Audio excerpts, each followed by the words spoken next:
simpang siuran informasi ya. Kayaknya ada apa orang bilang ODP, PDP itu apa sih? PDP, ODP itu jelasnya. Ini yang memang simpang siur ya. Terus di masyarakat ini juga banyak nih. Saya dengar di berita-berita resmi ya. ODP ditolak oleh masyarakatnya, ya kan.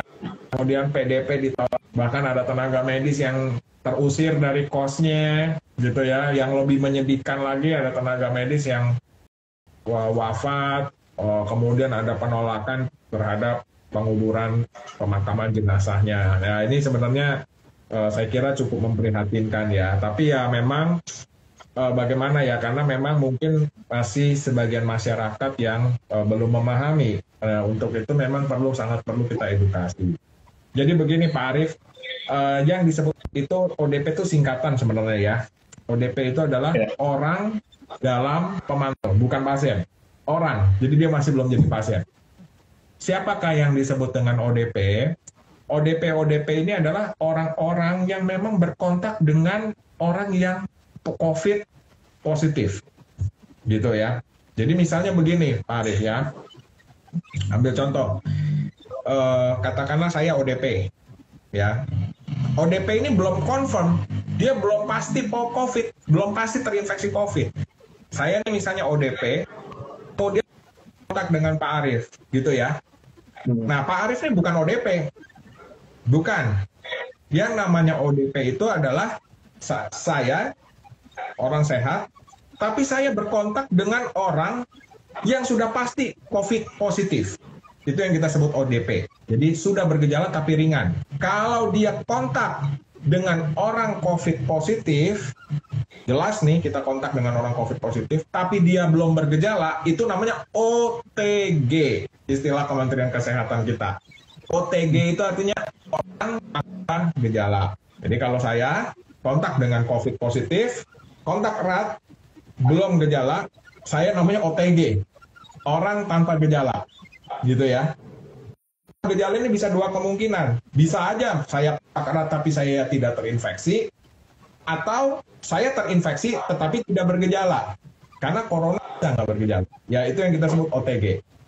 Tapi kalau saya kontak dengan orang COVID positif, jelas nih orang COVID positif ya, kemudian saya mulai timbul gejala, ya ada slight fever, ya demam ringan, kemudian ada batuk pilek ringan. Nah ini saya ODP namanya, orang dalam pemantauan, mulai dipantau saya, gitu ya. Jadi orang dalam pemantauan. Nah, tapi kalau misalnya saya kontak dengan orang yang COVID positif dan sudah mulai timbul gejala pneumonia, ya, mulai timbul radang paru-paru, mulai timbul sesak. Di foto juga khas, ada radang paru-paru, di CT scan paru ada istilah kita. Nah ini kita sebut sebagai PDP, atau PDP itu adalah pasien dalam pengawasan. Nah kalau misalnya PDP dikonfirmasi dengan pemeriksaan swab, ya PCR, dia positif COVID, nah itu adalah orang konfirmasi COVID positif. Nah jadi tahapnya seperti Arief, ya. Yang perlu diedukasi mungkin ke masyarakat, saya berharap jangan ada penolakan-penolakan, ya. Kita nggak boleh menolak orang, apalagi menolak jenazah untuk dimakamkan, ya itu kurang tepat, ya. Karena biar bagaimanapun kita semua sebangsa dan setanah air ini saat ini memang sedang mengalami, semuanya sedang mengalami kesulitan, nggak cuma di Indonesia aja tapi di seluruh dunia. Bahkan Amerika, Eropa, negara yang begitu maju semuanya resesi. Jangan ada penolakan. Yang penting siapapun, apakah dia ODP, PDP, OTG, atau orang yang tidak diketahui statusnya pun, yang penting jaga jarak. Lakukan program jaga jarak. Itu Pak Arief. Jadi gitu aja ya, kita nggak usah terlalu berlebihan khawatir atau parno atau berlebihan mikir ini itu sebenarnya ya. Jadi maksudnya kita tetap amalkan jaga jarak tadi, habis itu jangan menstigma mereka gitu ya. Kalau memang udah kita kenal atau mungkin ada yang meninggal karena COVID ini, kita jangan menolak. mereka dan keluarganya. Gitu. Ya. Karena itu akan membuat segala sesuatu lebih buruk ya semuanya ya. Dari pemerintah udah ngasih himbauan juga tentang bentar lagi kita masuk ke Ramadan nih, bulan puasa, dan seperti biasanya orang Indonesia kan ada mudik nih. Gimana menurut pendapat Dr. Ronald nih soal mudik dan kawan-kawan? Kira-kira baiknya bagaimana? Ini kepada teman-teman sejawat, Bapak Ibu Muslim, ya saya mengucapkan selamat menjalankan ibadah Ramadan ya. Sebentar lagi kita memasuki bulan puasa Ramadan ya. Nah, setelah ibadah puasa Ramadan kita memasuki Lebaran ya. Ini yang sudah ada himbauan-himbauan ya dari pemerintah ya, gitu ya.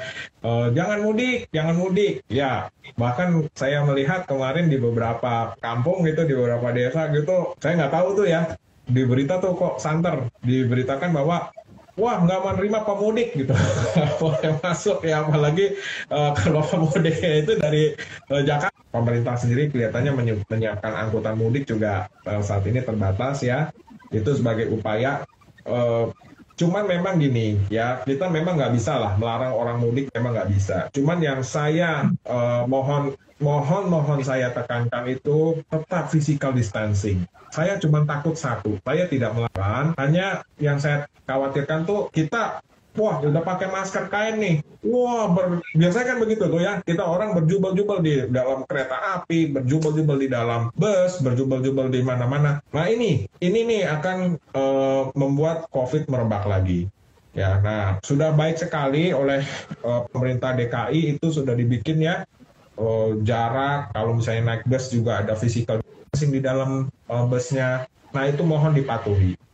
Silahkan misalnya mau mudik, tapi nomor satu, ingat itu seperti di Wuhan, physical distancing mesti tetap harus terjaga. Mungkin itu. Jadi seperti itu ya. Oke, nah pasien COVID nih harus dirawat atau enggak sih sebenarnya? Ya, ini jangan sampai nanti mudik terus pulang jadi masuk rumah sakit gitu ya. Ya, sebisa mungkin work from home deh ya. Jadi mudik kita nggak bisa larang, tapi kita himbau dari rumah deh, jangan mudik lah kalau memang nggak perlu amat sebenarnya ya, itu yang kita himbau. Nah, apakah sekarang semua pasien COVID itu harus di rumah sakit kan? Nggak juga sebenarnya ya. Pasien-pasien COVID yang di rumah sakit kan itu adalah pasien-pasien COVID yang memang memasuki kondisi yang berat.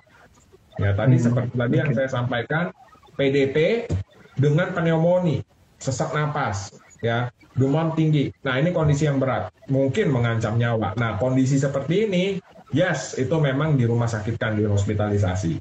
Itu kita juga nggak artinya kita juga nggak bakal bisa menampung juga ya, nggak bakal bisa menampung juga. Dan memang secara teoritis nggak perlu semua orang COVID itu dirawat, ya. Nah, sebenarnya kalau misalnya mau membicarakan berapa banyak COVID yang harus dirawat, sebenarnya nggak banyak. Karena yang tadi saya sampaikan, yang jatuh ke dalam kondisi PDP, pneumonia, itu mungkin hanya sekitar 10% mestinya. Sisanya observasi di rumah. Ada pasien saya sendiri yang memang positif, itu nggak dirawat. Kita observasi aja di rumah. Setiap hari kita call, kita telepon kondisi dia, ceritakan, dia pantau suhu sendiri. Kemudian dia catat sendiri kondisinya dia gimana, jam sekian dia lemas dan sebagainya, misalnya jam sekian dia sehat lagi dan sebagainya. Toh ternyata dia sembuh sendiri. Nah memang kondisi seperti ini dia cukup istirahat aja di rumah sebenarnya. Dan tidak keluar kemana-mana. Di dalam rumah juga sebenarnya harus menjaga jarak. Sebaiknya menjaga jarak dengan keluarganya juga. Physical distancing, menggunakan masker. Boleh masker bedah untuk yang sakit, bukan yang sehat pada saat di rumah. Yang sehat, kalau dia bisa jaga jarak selama 1 meter, sebenarnya nggak perlu amat pakai masker. Tapi kalau dia harus berdekatan, nah yang sehat juga sebaiknya menggunakan masker. Itu prinsip pengendalian pencegahan dan pengendalian infeksi seperti itu. Jadi nggak harus ya, kita bisa maintain kalau dalam belum tahap yang 10% yang parah itu nggak harus sampai masuk rumah sakit sebenarnya gitu ya.